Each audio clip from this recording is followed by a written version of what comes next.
各位朋友大家好嚇，今日就4月25號星期五啊。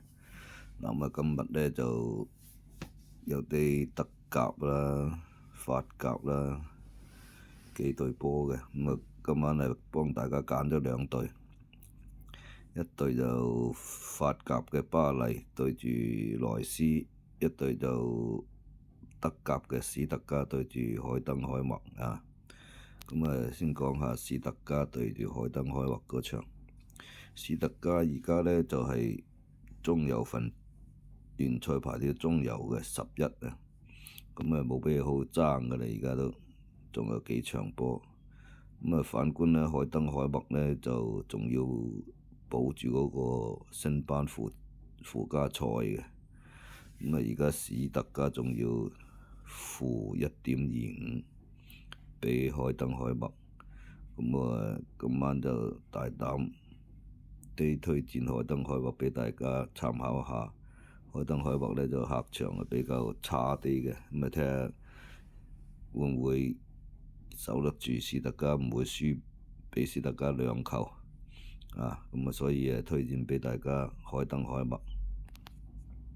另外一場呢就係法甲嘅巴黎對住萊斯，巴黎呢就而家就穩守噶啦，就聯賽榜首咗。至於尼斯呢，仲有機會可以爭下嗰個歐冠或者係附加賽嘅。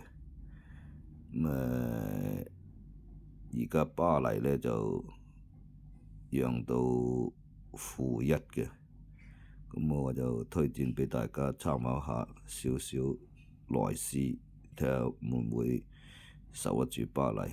巴黎冇乜戰意，過幾日後呢就要打歐冠，睇下會唔會係留力打歐冠啊。所以呢就睇好少少萊斯，唔會輸到2球畀巴黎。今晚呢就推介2場畀大家參考下，希望幫到大家啊。鍾意頻道呢就轉發啦，記得點讚、訂閱下啊。